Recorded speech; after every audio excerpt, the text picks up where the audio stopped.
Hola, bienvenido a otro episodio del Beto Podcast. Hoy voy a intentar algo distinto. Me gustaría saber qué piensan.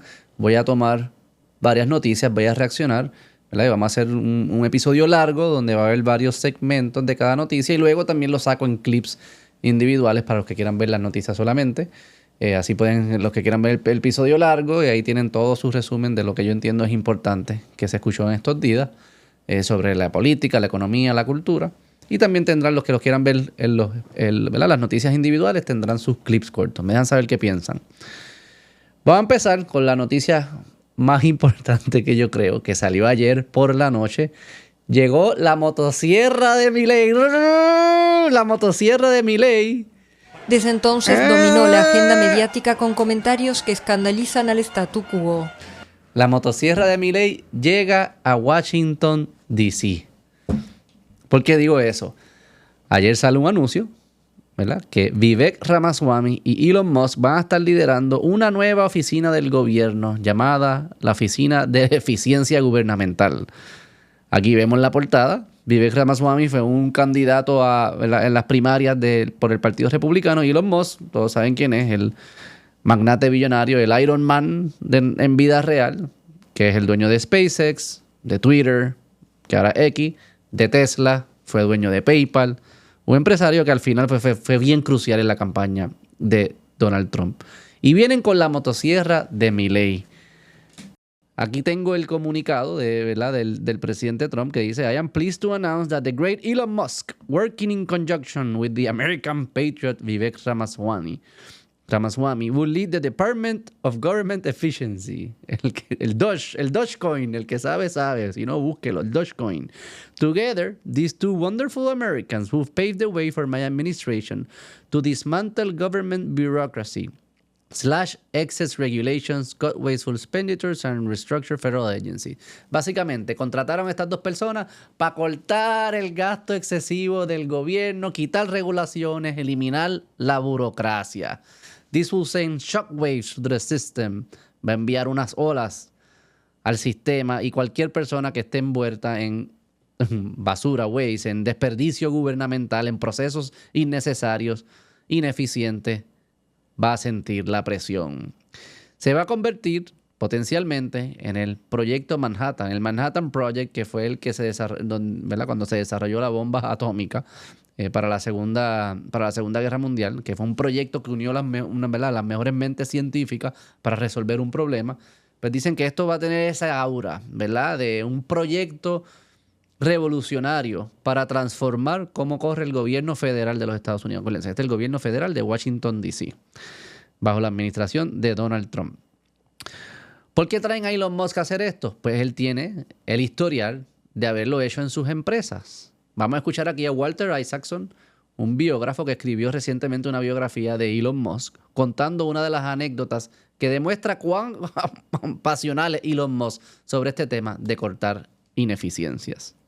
He was at Twitter headquarters, and he said, we don't really need 3 different server farms. And the engineers say, well, yes, we do, because we need backups and we need caching or whatever. And he says, no. He decides they should get rid of the servers in Sacramento. Well, they say, fine, but that'll take 6 months. He said, no, you can do it in 6 weeks. And he's getting really dark. And they don't know how to deal with him, because this is like a month after he took over Twitter. And they're saying, well, no, I'm sorry, Elon, we can't do it. And he'd say, you can do it in 6 weeks. And by the end of the meeting, he said, you can do it in 6 days. It gets really dark, and he decides he's going to fire them. It's December 23rd. It's like 2 days before Christmas. He does fire them, but the next day, Christmas Eve, he's flying from San Francisco to Austin, Texas to go home for Christmas. He's with 2 young cousins on the plane who are engineers, and one of them says, why don't we just take those servers out ourselves? Elon Musk makes a U-turn in his airplane, tells the pilot to go to Sacramento, and they go to the server facility. The guard there is like flummoxed. It's Christmas Eve, and they're forcing their way in,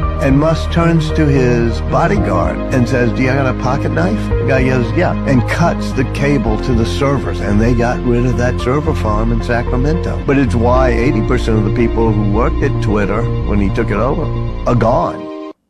80% de las personas que trabajan en Twitter, cuando entró Elon Musk, ya no trabajan en Twitter. Y es esa mentalidad, ese sentido de urgencia de decir, mira, aquí nosotros venimos a hacer algo específico, vamos a hacer eso. Todas estas otras cosas que suenan bonitas y se empiezan a añadir, que si los cafés o ¿verdad? Los cafés, que si hacen batidas en la oficina y todas las redundancias que tienen y todo esto, no es necesario. No es necesario para nosotros hacer el producto. Y es esa mentalidad lo que haría posible, porque esto va a ser bien difícil. Aquí va a haber peleas políticas, peleas de uniones, de sindicatos, de acuerdos, de arreglos. O sea, esto no es fácil, no es lo mismo que en tu propia empresa privada que lo haces, que ya de por sí es difícil. Aquí está el gobierno y va a haber muchas fuerzas luchando para que esto no suceda. Pero si alguien puede hacerlo, yo creo que es Elon Musk y Vivek Ramaswamy, que tuiteó esto cuando se lo dieron. A son of Indian immigrants and a Canadian from South Africa. Un hijo de inmigrantes indios y un canadiense de Sudáfrica, que es Elon Musk. Ambos ciudadanos de los Estados Unidos are about to completely and totally drain the swamp out of D.C. Ahora van a totalmente drenar el pantano de Washington, D.C., el Deep State, el Estado permanente. I love my country. Y eso lo tuitea J.R. Franklin y Vivek Ramaswamy le contesta, ¡afuera! Haciendo referencia a la motosierra de Milei. Ministerio de Turismo y Deporte, afuera. Ministerio de Cultura, afuera. Ministerio de Ambiente y Desarrollo Sostenible, afuera. Ministerio de las Mujeres y Género y Diversidad, afuera. Ministerio de Obras Públicas, afuera. ¡Afuera! Muchos pensarán que esto es bien radical porque es nuevo, pero que es como que, ¿cómo vamos a hacer? ¿Cómo va a ser si el gobierno siempre ha sido así? El gobierno de los Estados Unidos no siempre ha sido así. Miren esta gráfica. Desde su fundación de los 1770, el gobierno federal representaba 2%, 1800, 2%. Estos son los gastos del gobierno federal como por ciento del total de la economía. 2%, 4%, 3%, 8%, 5%, 10% en 1930. Y da ese brinco gigante con el presidente Roosevelt. Ahí está la Segunda Guerra Mundial. Tú tiendes a ver unos brincos grandes cuando hay guerras, pero nunca bajó. ¿Vale? Y se mantuvo 28 y ahora está como por 37. Eso fue en tiempos de pandemia. Debe estar ahora por los 20 y pico también. Pero no siempre ha sido así. ¿Qué implicaciones tiene esto? Para Puerto Rico un poco wildcard, porque hay que entender dónde van a cortar, qué programas cortan, si es que van a cortar programas o es regulaciones solamente. Si es en el ámbito de regulaciones, para Puerto Rico tiene unos beneficios gigantescos y los vamos a hablar ahora, especialmente si son regulaciones ambientales y en el ámbito de energía. El término de los cortar gastos de programa, pues dependería, pues si se depende aquí de los fondos federales, pero como quiera es un paso en la dirección correcta de que es un gobierno que no se está metiendo tanto, un gobierno federal que no se está metiendo tanto, que no está cobrando tantas contribuciones y no se está metiendo en la economía, no está diciendo qué puede hacerse y qué no se puede hacer, qué recursos se puede usar, qué recursos no se pueden usar. Eso es bueno para la economía. ¿Por qué? Porque entonces son las empresas privadas que están tomando las decisiones, las empresas privadas de los individuos tomando las decisiones económicas de en qué invertir, cómo invertir, y es lo que llamamos libertad económica, es lo que venimos hablando. Eso es más capitalismo. Mientras más grande sea el gobierno federal, más contribuciones tiene que cobrar o más deuda tiene que emitir. Son contribuciones futuras que se están comprometiendo, ¿verdad?, para ese gasto gubernamental. Y en el lado regulatorio es que te están diciendo qué puedes hacer si puedes buscar gas natural o no puedes buscar gas natural, si puedes desarrollar si puedes desarrollar en ciertos lugares o no puedes desarrollar, si a quién puedes contratar, cuánto tienes que pagarle, qué horario, todo eso se acabó. Eso pasaría entonces ya a los estados y cada estado entonces decidirá. O sea que por el lado económico es bien positivo, extremadamente positivo. Son recursos que se están liberando, que en vez de ir al gobierno a financiar programas que son ineficientes, a financiar burocracia, se quedan en los bolsillos de los empresarios y de los individuos. Eso es excelente. El dinero en el bolsillo de quien lo produjo. Hay otro beneficio que es un poquito más sutil, quizás no parece a simple vista, es medio contraintuitivo, pero yo creo que esto ayuda a la unidad de los Estados Unidos. Todos sabemos que se siente un ambiente político polarizante, donde hay muchas divisiones culturales, de visiones de mundo distintas, de valores distintos. Cuando tú centralizas todo en el gobierno federal, y recuerden, gente, son el gobierno que está en Washington, D.C. Cada estado tiene su propio gobierno, igual que el gobierno de Puerto Rico. Y todos entonces también tienen representación, los estados, en Washington, D.C. Y está el gobierno ejecutivo, lo mismo que el gobernador, pero a nivel del presidente en Washington, D.C. Cuando tú centralizas muchas decisiones a Washington, ¿verdad? Y son estas agencias que están llevando a cabo todos estos programas, tú en práctica lo que estás haciendo es que estás impulsando una visión de mundo que viene de arriba hacia abajo, desde Washington, desde el centro, impuesta a todos los estados. Pero si sabemos que tenemos estados que ven el mundo de manera distinta, sus ciudadanos ven el mundo de manera distinta, tienen culturas distintas, valores distintos, el tú usar los programas del gobierno federal para impulsar ciertas causas sociales o causas económicas o causas culturales, lo que estás es imponiendo valores en ciertas culturas que no están de acuerdo con eso. ¿Sabes? Piénsalo de esta manera. Tú tienes un estado como Alabama que ve la vida y el mundo muy distinto a como lo ves en California. Pero si tú tienes un gobierno federal que está, ¿verdad?, metiéndole por ojo y nariz unas políticas públicas a través de su gigantismo gubernamental, a través de regulaciones y burocracia, pues tú estás obligando a los de Alabama a vivir como California o los de California a vivir como Alabama. Y eso crea una riña, los pone a las personas en defensiva porque dice, pero espérate, porque tú me estás obligando a hacer esto cuando la nación fue construida para que los estados fueran que manejaran la mayoría de estas cosas, reconociendo que va a haber diferencias culturales. Hay unas cosas que tenemos en común, somos un país, hay unas cosas que tenemos en común, hay ciertos valores que tenemos en común, compartimos ciertas responsabilidades entre nosotros. Pero eso no quiere decir que todos tengamos que vivir la misma vida y que todos los estados tengamos que ser iguales y que toda la atención tiene que ser en Washington. Últimamente la gente lo que presta atención a la política nacional, la de Washington, que quizás conocen más los senadores de Washington o de otros estados, saben quién es Alexandria Ocasio-Cortez, que no tiene nada que ver con ellos, porque ellos viven fuera del área que ella representa y quizás no conocen quién es su gobernador o sus legisladores en el estado. Y eso en parte se ha creado porque el federalismo, que es este concepto de los Estados Unidos, donde se le da poder a los estados y no todo está centralizado en Washington, se ha ido abandonando con este crecimiento que ustedes ven aquí del gobierno federal creciendo en presupuesto, creciendo en presencia. Es un pulpo. Está en todos lados. Te dice qué tienes que hacer, cómo contratar, a quién contratar, los horarios, cuánto tienes que pagarle, qué puedes desarrollar, qué no puedes desarrollar, los precios de algunas cosas, etcétera, etcétera. Eso es lo que viene a destruir, ¿verdad?, esta agencia propuesta por el presidente Trump, el presidente electo Donald Trump, que, ¿verdad?, estaría encabezada por Elon Musk y Vivek Ramaswamy. Aquí tengo un clip de Adriana Sánchez. Ella fue secretaria del Departamento de Recreación y Deportes aquí en Puerto Rico, que tuvo una conversación con mi compañero Carlos Mercader, aquí en La Diestra, que ejemplifica esto que yo les estoy mencionando de cómo usan los programas para impulsar ideología y cómo eso crea, ¿verdad?, crea como una imposición que dice, no, espérate, y crea el conflicto. Vamos a escucharla. Emitió una propuesta de nueva reglamentación sobre cómo interpretar las disposiciones de la ley que explicamos antes. O sea, cómo es que tú aplicas ese discrimen por sexo. Y eso ha creado mucha controversia porque ante los ojos de muchos el Departamento de Educación se ha excedido de su autoridad. Lo que hace esta ley ahora es que dice, no, el sexo significa no solamente femenino y masculino biológicamente, sino que se refiere a orientación sexual y gender identity, identidad de género.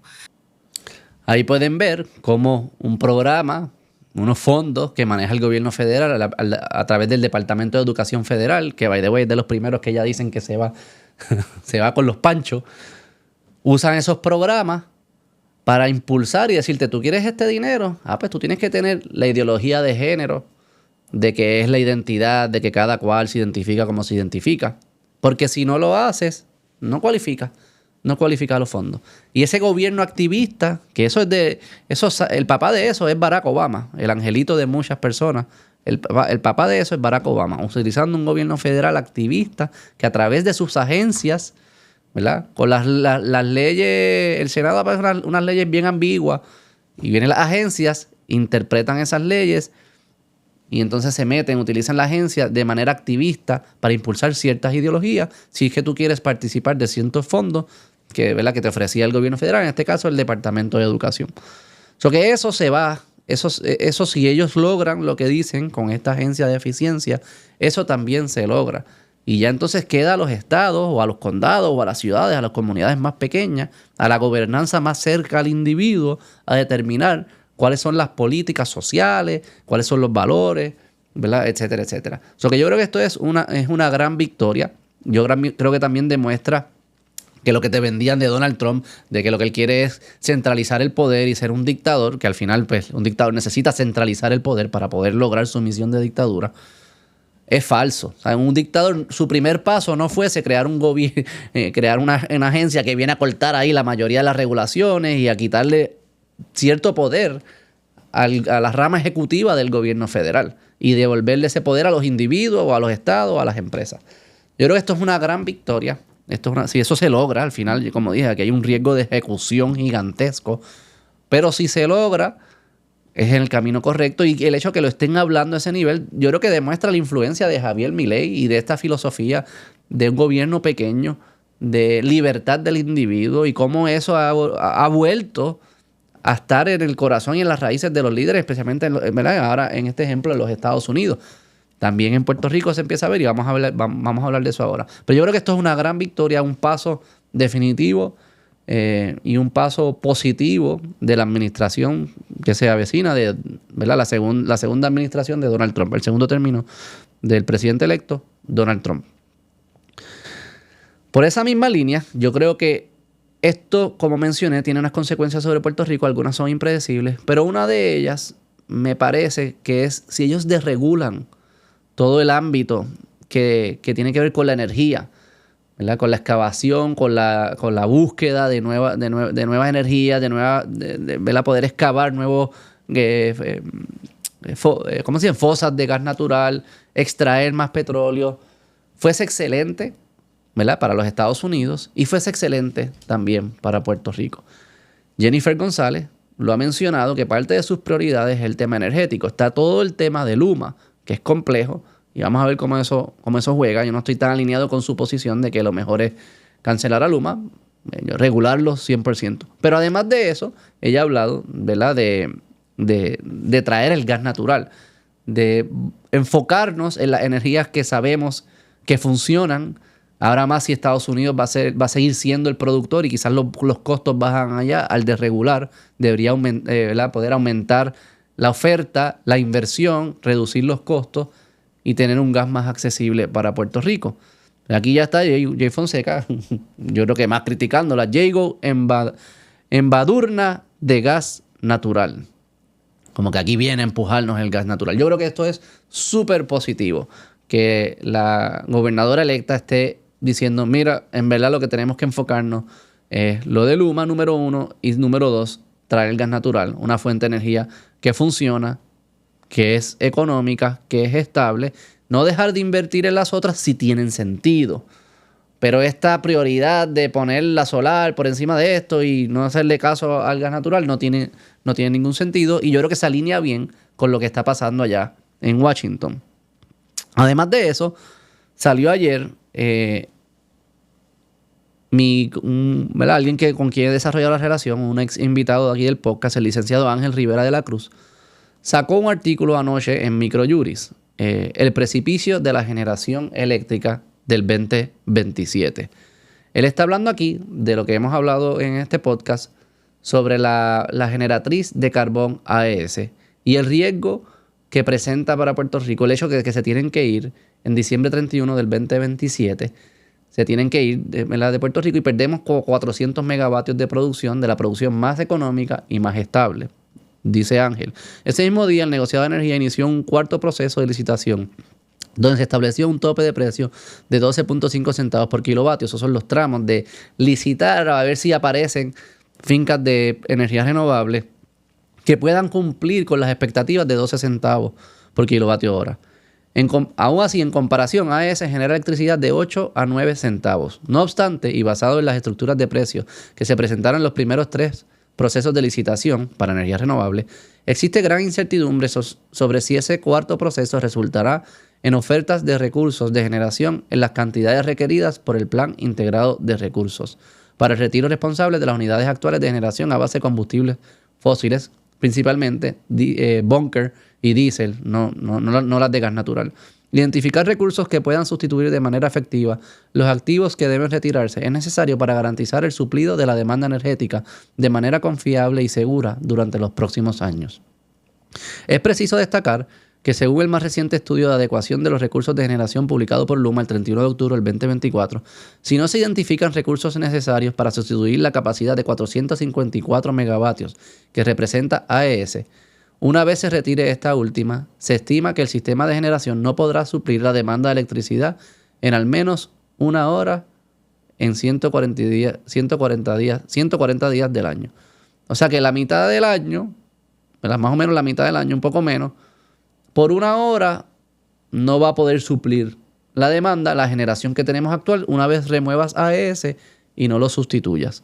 ¿Qué dice Ángel? Continúo. Aunque las únicas acciones que se pueden realizar con relación al sistema eléctrico son aquellas contenidas en el Plan Integrado de Recursos, la Ley 17 del 2019 establece que el negociado de energía puede otorgar dispensas o exenciones a este por justa causa.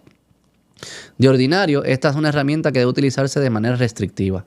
Sin embargo, dadas las circunstancias actuales del sistema de generación, resulta necesario invocarla en este momento para evitar las consecuencias de retirar AES sin desarrollar recursos adecuados que puedan sustituir su capacidad. El momento de actuar es ahora, si queremos evitar llegar al precipicio de generación eléctrica el 31 de diciembre del 2027, cuando AES se retira. ¿Qué le está diciendo? Hay una ley, que es la Ley 17 del 2019, la hemos hablado aquí, que es la ley que establece, ¿verdad?, que hay que transicionar a energías renovables. En esa ley dice que tú tienes que cumplir, o sea, lo que tú puedes ir añadiendo y removiendo de la red tiene que estar consistente con el Plan Integrado de Recursos, que establecía que AES y carbón se tenían que ir en el 2027 y que las nuevas que ibas introduciendo eran de energía renovable. Él está diciendo que se pida como un waiver a la ley, una exención, que parece que la ley lo permite, pero tiene que ser por una justa causa, para que poder pedirle a este punto, yo creo que es pedirle, ¿no? A ver si ellos lo harían, de que no se vayan en diciembre 31 del 2027. Yo iría más allá, licenciado, me tomo el atrevimiento, yo sé que usted no lo puso, yo lo diría.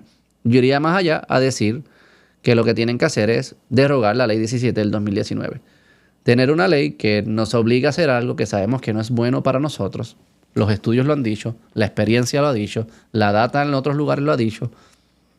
Lo que está pasando en Estados Unidos lo va a decir, porque se acaba, ¿verdad?, la regulación que hace que gas natural sea más caro de lo que debe ser.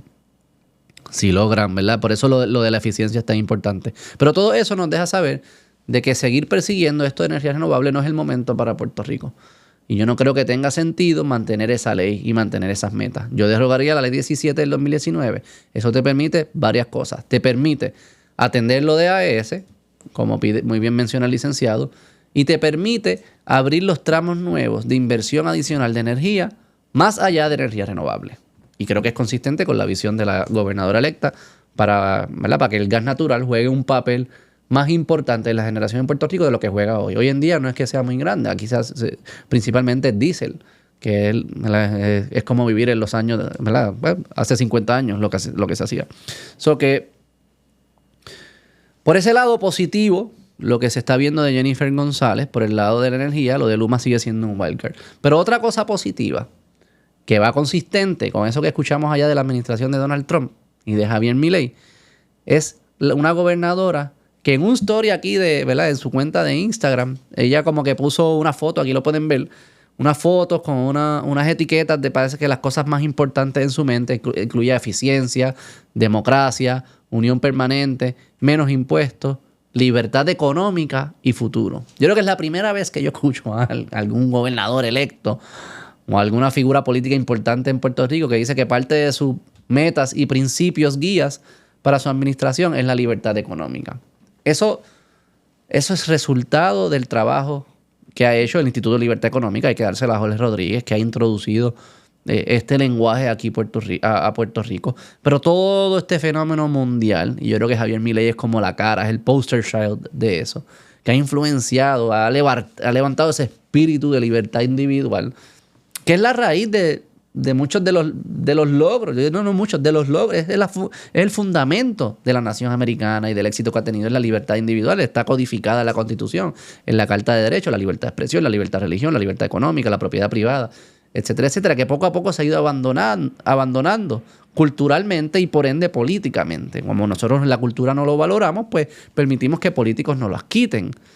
Y crezcan el gobierno, quizás porque suenan bonitos estos programas, qué sé yo, y después terminan con los monstruos como el gobierno federal que tenemos hoy en día. Eso que yo lo considero excelente. Además de eso, salió una abogada haciendo hincapié y rematando, Denise Flores Caldera, esto fue publicado en el Nuevo Día, abogada y contadora pública autorizada.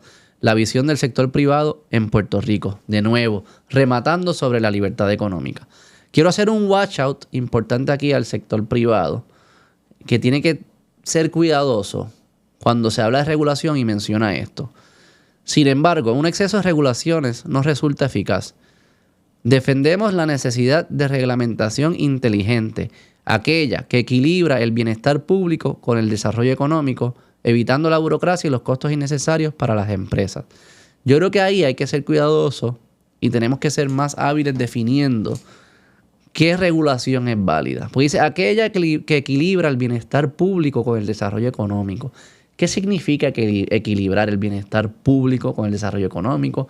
¿Qué significa el bienestar público? ¿Cuál es la responsabilidad del gobierno ante sus ciudadanos? Y yo creo que eso es algo que Elon Musk y Vivek Ramaswamy van a tener que atender en ese departamento o comisión de eficiencia. ¿Cuál es la función del gobierno? Para tú poder decir que hay cosas de más y cosas de menos, tú tienes que establecer unos objetivos, una misión, ¿cuál es mi rol del gobierno? Yo creo que este lenguaje que a veces es gris y es tibio nos mete en problemas. Aquella que equilibra el bienestar público con el desarrollo económico. Yo no diría que esa es la forma de decidir si una regulación es válida o no. Que ese fuese mi watch out a la administración actual, que tienen que definir un poco mejor, un poco más preciso cuándo la regulación tiene sentido y cuándo no. En mis ojos, la regulación tiene sentido cuando el acto pone en riesgo la seguridad de terceros, de su seguridad física o de la propiedad privada de terceros. Ahí y hasta ahí. Defínanlo bien para que entonces no se abran las puertas, porque si lo defines de esta manera, bienestar público, equilibrio, lo que fuese, olvídate tú que por ahí se te cuela cualquier cosa. ¿Qué es bienestar? Yo puedo argumentar cualquier cosa como bienestar público. Por eso hago el watch out, porque es bien importante. Si tenemos esta filosofía de libertad económica y de un gobierno pequeño y de que los individuos tengan libertad, es bien importante estar claro y definir correctamente cuándo me meto y cuándo no. Porque al final eso es lo que determina si es libertad económica o no. Si me meto cuando no me toca, no es libertad económica. Pero entonces tengo que definir cuándo me toca y cuándo no me toca. Eso que muy, muy, muy importante, pero señales bien positivas que escucho tanto desde el gobierno federal como el gobierno local. Todos sabemos que hay retos de ejecución. Todos sabemos que esto es más difícil de lo que parece. No es escribirlo en un plan y ya iba a pasar. Pero sí siento que es un lenguaje distinto. Sí siento que son una ideología distinta. ¿Verdad? Lo de menos contribuciones uno siempre lo ha escuchado. Pero libertad económica, departamento de eficiencia, me parece que estamos dentro de un marco de referencia, una forma de pensar distinta. Y eso, lo que escucho, excelente. La motosierra. Moviéndome a otro tema que me pareció fascinante, que escuché en los Estados Unidos. Esto tiene que ver con FEMA.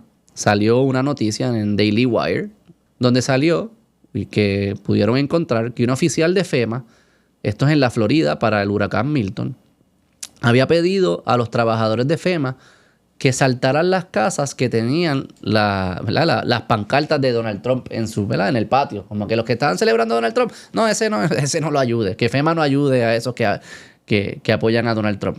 Entonces, esto salió ayer o antes de ayer, noviembre 8, no, hace varios días salió. Ayer es que se empieza a hablar más en las redes sociales, pero se estaba pintando como que era ¿verdad? Una persona que se fue a lo loco, ¿verdad? Una manzana podrida ahí en esa área de Florida que no tiene nada que ver con la política de FEMA. Sin embargo, esa persona habló ayer y dijo esto.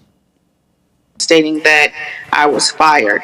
They all alleged that these actions were made on my own recognizances and that it was for my own political advances.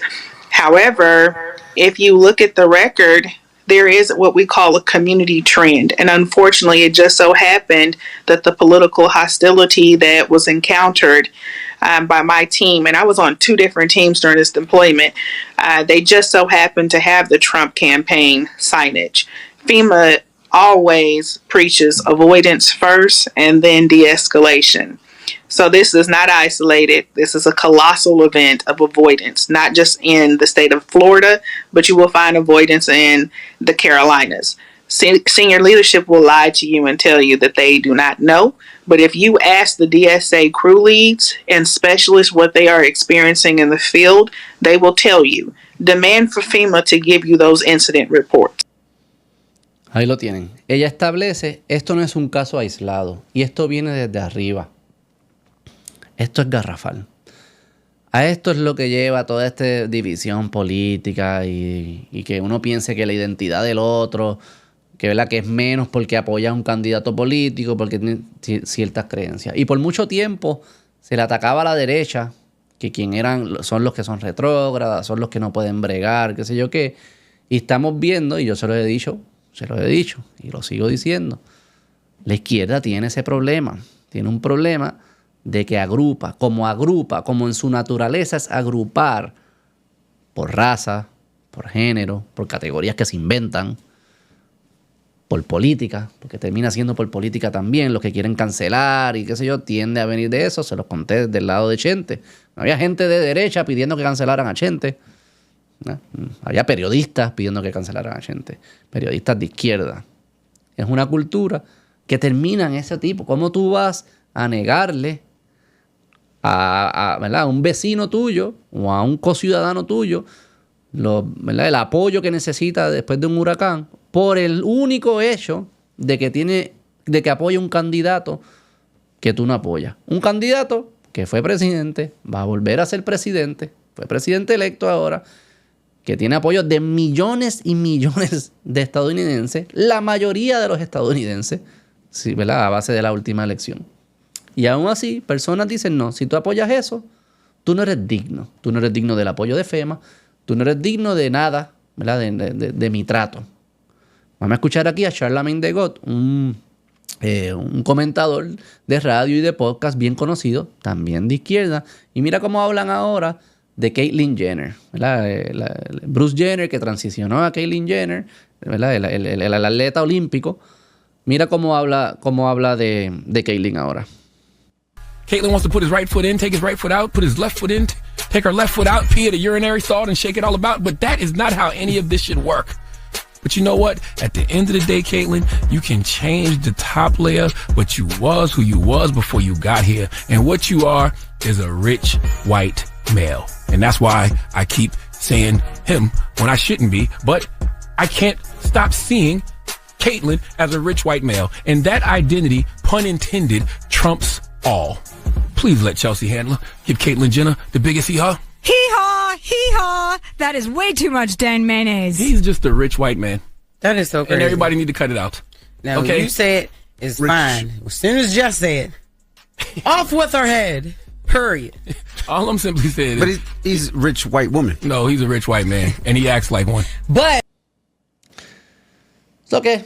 Los conservadores no podíamos decir, ¿verdad?, cuando alguien transicionaba, no podían decir que era del sexo del que transicionó, del género, whatever. Pero ahora, como es, ¿verdad?, como Caitlyn Jenner apoya a Donald Trump, pues sí. Ya, o sea que nunca fue de respeto, nunca fue nada, todo era una movida política para ganar poder y crear unas coaliciones dentro de la política para crear una fuerza. Porque una vez eso se acaba y esa estrategia es irrelevante, así es que piensan. ¿Ves? Por eso es que decíamos, no se coman estos cuentos. No se los coman, porque así son. Miren a Joy Reid, una de las comentaristas principales de MSNBC. ¿verdad? Del canal, el canal de propaganda de lo que es Fox para la derecha, MSNBC para la izquierda. No que me hago ciego que Fox no hace lo mismo. Pero mira cómo habla Joy Reid de sus conciudadanos.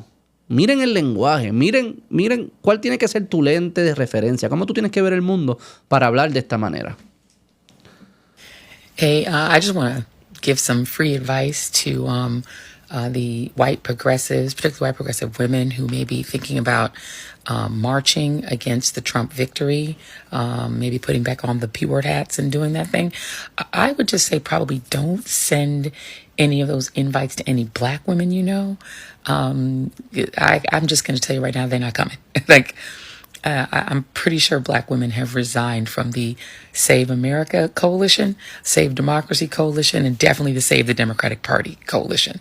I think that's probably not happening. I would just keep those invites maybe among your own friends because I don't think they're coming. But yeah, I think black women are now on the Save Black Women, Prioritize Black Men, and prioritize black communities, black businesses, and that. And, you know, the black spaces, but Save America, Save the Democratic Party. Yeah, I don't think that's happening. La obsesión con las identidades. Ya los negros, las mujeres negras, no vamos a bregar con las blancas. Ahora nos enfocamos en los hombres negros, en las mujeres negras. Y ya las mujeres blancas, pues ya no somos del mismo equipo de mujeres, porque ustedes votaron por Trump la mayoría. Eso es lo que se referencia, porque Trump ganó el voto de la mujer blanca. No sé por qué seguimos haciendo estas métricas, que si blanco, que si no, pero anyways. Pero mira cómo hablan, mira cómo piensan.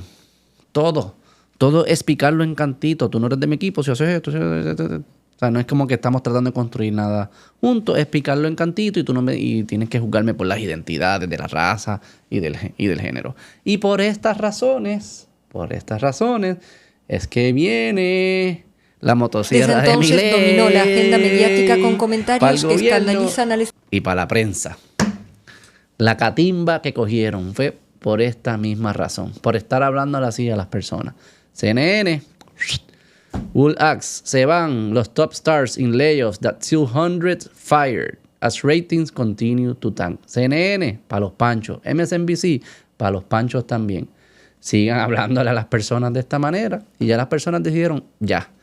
Lo dijeron en el mercado con esto, no voy a ver tu contenido. Lo dijeron en la política, no voy a apoyar tus candidatos. Puedes hablar lo que sea de Donald Trump. Él no está hablando de blancos y negros y que las filas para acá para ustedes y que si esto y estas coaliciones. Se acabó.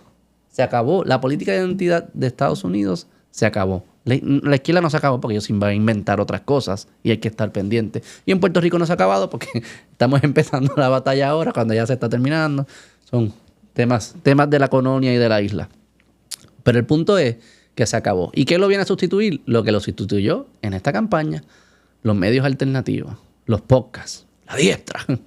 Aquí vemos Joe Rogan Experience, 11 millones. Su audiencia promedio de Joe Rogan es 11 millones. Tú sumas todos los canales de televisión principales y su audiencia promedio es 5 millones. Joe Rogan es el doble. Un comediante que le gusta las artes marciales, hablando 3 horas de filosofía, de espacio, de economía, de comedia, hablando con las personas. Su episodio con Donald Trump tuvo más de 50 millones de views. Y si suma Spotify y todos los demás, no sé ni cuánto es el número. Este es el futuro. Pero es porque trajeron todas estas conversaciones, todas estas políticas de identidad y ya la gente se hartó. Trátame como un individuo, trátame con respeto. Vamos a tener diferencias en ciertas políticas, ¿verdad? De contributivas, algunos programas sociales, en qué es bien y qué es mal en algunas cosas, pero tenemos que convivir, no tenemos que estar picándonos en cantitos todo el tiempo y no necesitamos un gobierno federal activista impulsando todas estas narrativas. So que estos son grandes noticias. Aquí son 3 grandes noticias. Lo que está pasando en los Estados Unidos con el Departamento de Eficiencia, lo que se vislumbra que son las prioridades de la administración de Jennifer González, y lo que le está pasando a la prensa activista de Estados Unidos, y sabemos que en Puerto Rico va a pasar también. Y a eso pues, les quiero dejar saber, la diestra continúa, la diestra viene en grande para el 2025. Una de las cosas que tenemos pensado hacer es empezar a crear una membresía como un club para darles a ustedes contenido adicional, algunos treats adicionales, quizás hacer eventos en vivo, merchandise, camisas, gorras, lo que fuese. Dejen sus comentarios lo que a usted le gustaría ver, ¿verdad? Para ustedes decir, ok, yo me suscribo a la diestra, pero que me den esto, esto es lo que me gustaría, porque creo que añadiría valor para tener mejores conversaciones y para seguir creciendo la comunidad de la nueva derecha aquí en Puerto Rico y rescatar nuestra cultura. Déjenme saber también qué piensan de estos episodios, así un poco más de noticias, los voy picando en cantito. Son un poco más largos, pero también tendrán sus propios clips. Me dejan saber lo que piensan en los comentarios. Como siempre, bien agradecido por todo el apoyo. Si a ustedes les gusta este contenido, denle like, suscríbase, comente, compártalo. Nosotros vamos a seguir dando la batalla. Hasta la próxima. Bye.